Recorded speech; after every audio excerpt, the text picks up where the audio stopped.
Welcome at another Leadership Lyrics podcast episode with myself, Yoke and Thomas Randstad from Norway. And today we're chatting about a very interesting topic that Thomas came up with, and it's really about how to put empowerment into practice, or in layman's terms, how to empower your staff. Thomas, what does staff empowerment mean? And how do we Yeah, actually? if you remember the book, The Five Dysfunctions of a Team, it's the basic for empowerment is trust. And it's very difficult for people and for teams to trust each other. When I started my first job at ABB 30 years ago, after a couple of years, I started off as a team lead and a project lead. And every time we were delayed or we talked about problems, we had a steering group and we had people that were really interested in our project. And as soon as we talked about our struggles, they wanted control. So they called in for a meeting and they asked for documentation. They asked for how were we doing when it comes to progress and deliverables and things like that. So what the second time I prepared, my philosophy was to kill the customer. So I produced a lot of documents because we were ISO certified. So we have to have a lot of plans and documents in pamphlets and shit like that. So I prepared that. And every time they asked, I killed the customer. I handed over a shitload of documents. And of course, they couldn't be bothered to read it. And they were sort of satisfied because I handed and showed them that I am in control. This is our plan. And that was the control aspect. And they trusted me as well because I sort of showed them that I am in control and we are in control. But nothing changed because behind the scenes, we were just working as usual with our problems and trying to fix things and get our head above water. And so empowerment is actually to trust people and sort of give control to other people and because a lot of people have a huge need for control. So empowerment is actually trusting people and let people go. That And is that's it. like the opposite of micromanaging, where you're not wanting to let go of the control. So, in some ways, when you want to trust people, what could people put in place to allow them to trust people more with solving the problems? It's when you want to trust people and you want to give them control. For example, you have a good team and then you have to frame what they're going to do. You have to have sort of an agreement that you work within these boundaries and this is the wanted outcome and we have agreed upon what you're going to do and sort of when you're going to deliver it. And when you have that agreement, it's sort of okay, let go. This is your mission, go fix it. You are closest to the problem. I trust you. Come back in, let's say, 2 months' time and show me what you've done, or call me and gather some people and show us what you've done, or test it. I trust you. And that's the best to do, actually. And in that regard, would a manager or a leader sometimes need to, besides giving a certain workload, also allocate certain budgets, allow people to make decisions, spending certain budgets? Would that also fall within that workload, you I know? think so. Yeah. Of course, you have to frame that as well.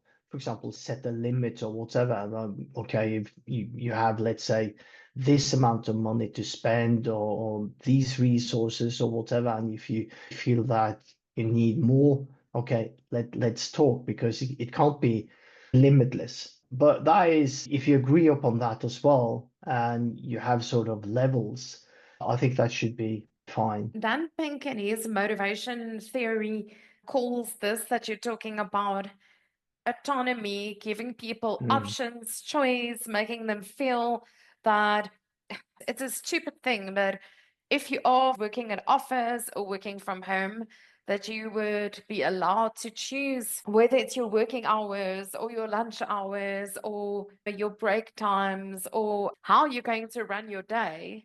So you're actually having your objectives and your goals, and maybe have catch-up meetings with your manager, but you're not checking in every half an hour, No, like waiting for them to tell you how high to jump and with what leg, you know? So that's really autonomy is one of it. One of the other things in empowerment of teams, he speaks about mastery, that sometimes you need to actually empower people to be able to do the job. So, what are your thoughts on training and coaching, and is that part of empowerment, would you I say? I I think that the best training you can get is actually in a team working with people.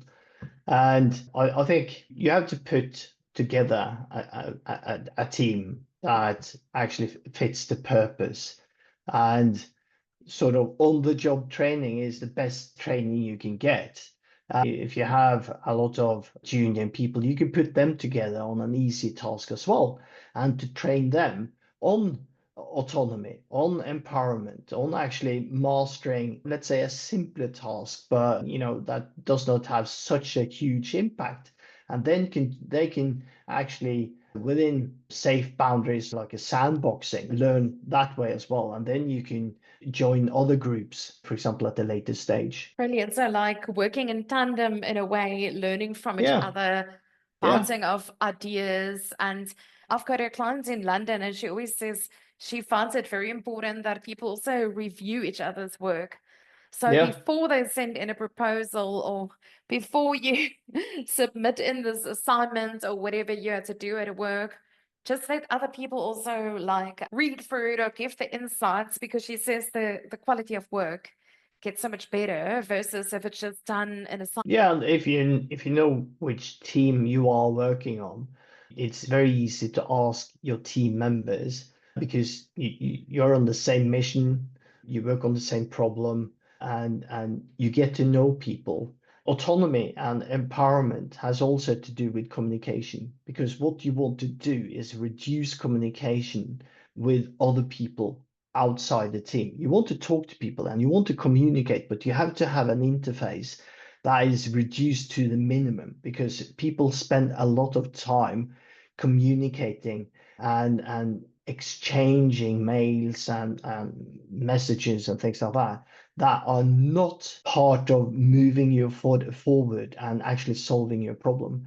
So if you know who to talk to and you have an interface, it's much easier to actually connect with your people. The sort of the threshold for actually reaching out to a person in your team is lower, and you know who to talk to, and they are eager as well because you are working together. So I think that's good for mastery as well. This was one of the things that I was also working with that client in London with. She was also saying that very often people they would have many meetings, but then nothing gets done. And we Mm, actually brainstormed ideas for her to, in terms of action plans. So she would say she would notice things in the project that's not happening, and then they would assume that she was going to do it, but she mm, was only pointing it out. So I said to her, well, then it has to get assigned to someone or mm. it needs to go. So she said the system that they use on MS Teams actually has specific tasks that you could allocate to people. What have you found in your experience, Thomas, works the best to ensure that action plans get captured in specific tasks that get assigned to people? That's a very interesting topic, isn't it? Because in a meeting, only because you raise your hand, people assume that the task is assigned to you. You sort of sit there as a lame duck and you feel trapped. I think it's really important to first figure out if this is something that is actually move the team forward. Is this within the boundaries? Is it helping us, or is it an obstacle? Because first you have to figure out whether you actually are going to deal with it. Is it because sometimes it's just a subject that people like to discuss? And I think it's really important to assign a task to a person, because we're talking about empowerment and we're talking about extreme ownership.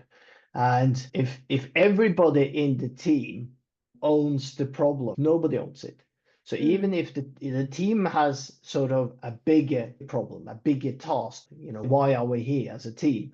But you have to assign certain tasks or to a person that is actually going to chase that problem till the end. So extreme ownership is really important. So with empowerment and autonomy comes extreme ownership as well, And then accountability, like and having clear accountability. deadlines, actually Yes, asking people about this.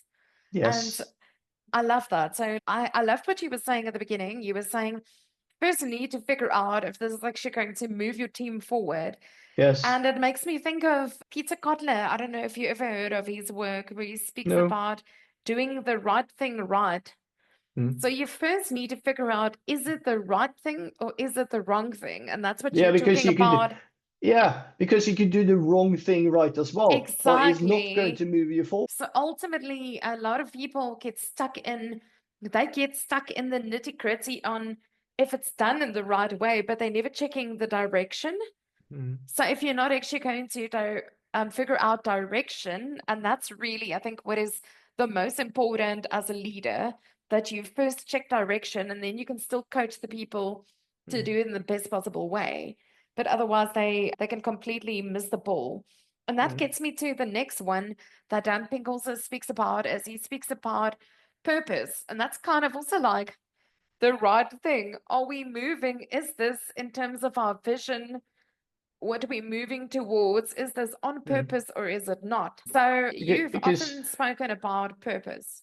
yes, I do. Let's say if you are trekking, you have your rucksack and you have your water, you got your food and everything, and you're in a valley and you got hills and you probably got mountain hill on the right hand side and a mountain on the left hand side, and you're walking, let's say you're walking north, and you can see the valley. It goes turns left and it turns right, and you probably got a river as well.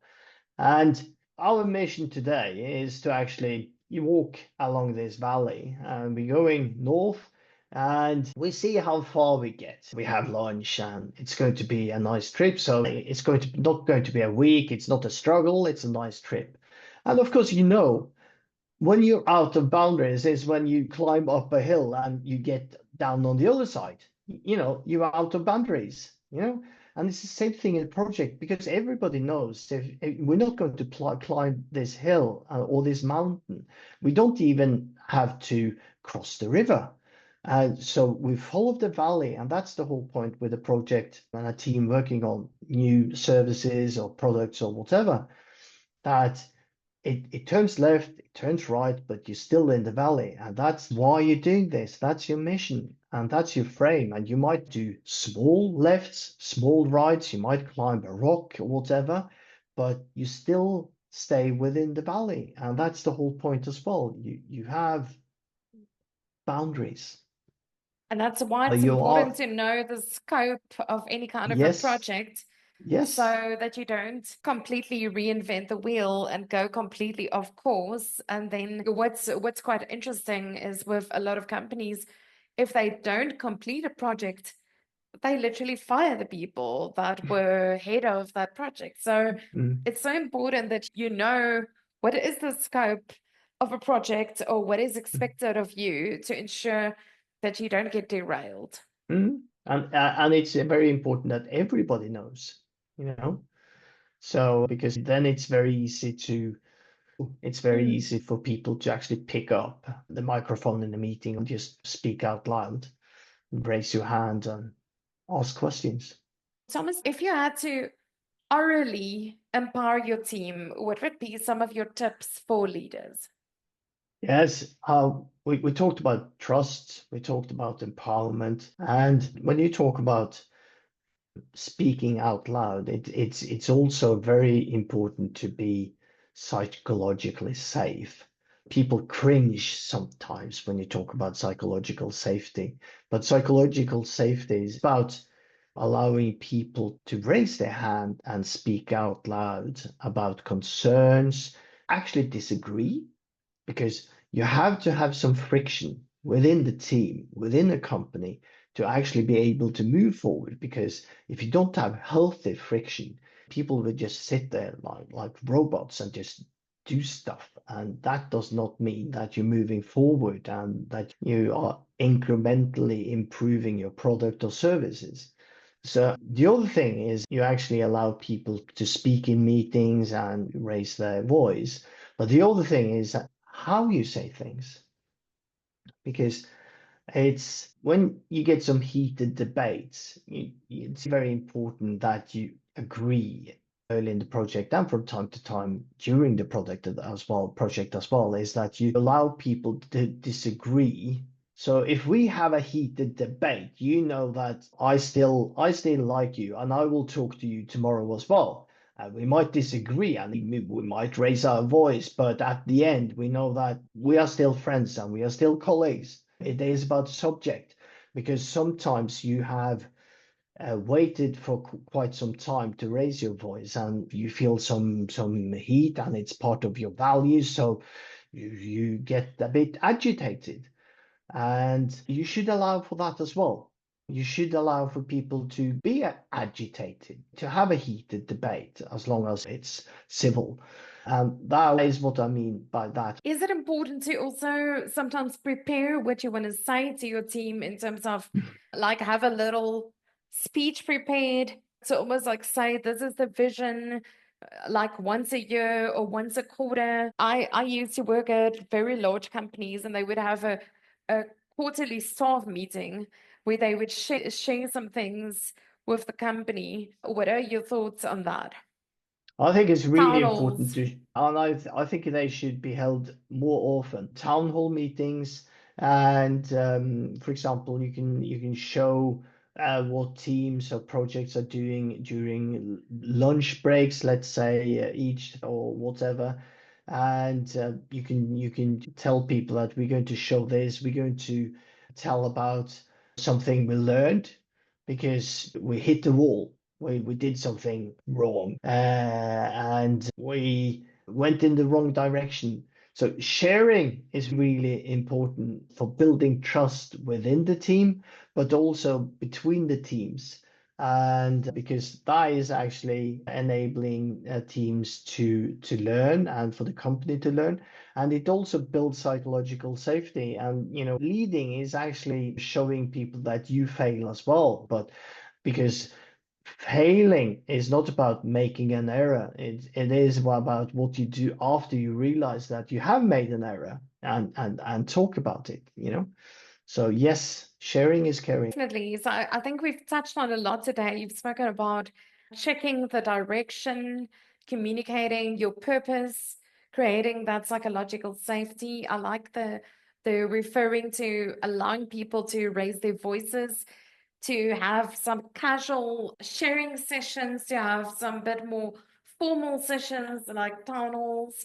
You spoke about giving people autonomy, choice, mastery. So getting them in the sandbox together, working together as teams, learning from each other, seeing if they need other types of training. Anything else as a last thought, Thomas, that a leader needs to do like almost every day or every week to truly operationalize empowerment? Yes, we talked about trust and control early on, and historically being a leader, years ago we talked about being a boss, not being a leader, because there were very few leaders, and even today there are very few leaders. But being a boss is being in control. It was looked upon as being in control. You have the numbers, you know where your people are, you know what you're doing, and at any time you can report to anybody about your progress and economy, and you have the progress bar and where your people are, and your deliverables. But being a leader is actually not being in control. It is empowering people to do their stuff and do what they are best at. And being a leader, I like to say that you should care for your people and care for what they are doing and not controlling them. So when you talk to your staff, you talk to your employees, and you should actually show that you care. You care for what they're doing, you care for what they are doing, and let them know that you care. So if you want to check on the progress. It's very easy to actually ask them to show you what they've done so far and actually be interested, because that's what I do. I like people to show me what they've done and all the gadgets or services or reports, to be interested and genuinely interested in what they're doing and how they are doing. And that's the key, I think. I love that. So ultimately, when you're genuinely interested, then you can actually truly help them, move Mhm. them forward if they're stuck in certain areas, because you're actually really listening. Thank you so much. I think there's some great ideas from our discussion here today. And thank you for all your years of wisdom as a leader that you're giving back to our Thank audience, you. Thomas. Thank you. Another My pleasure. beautiful episode. Thank you so much.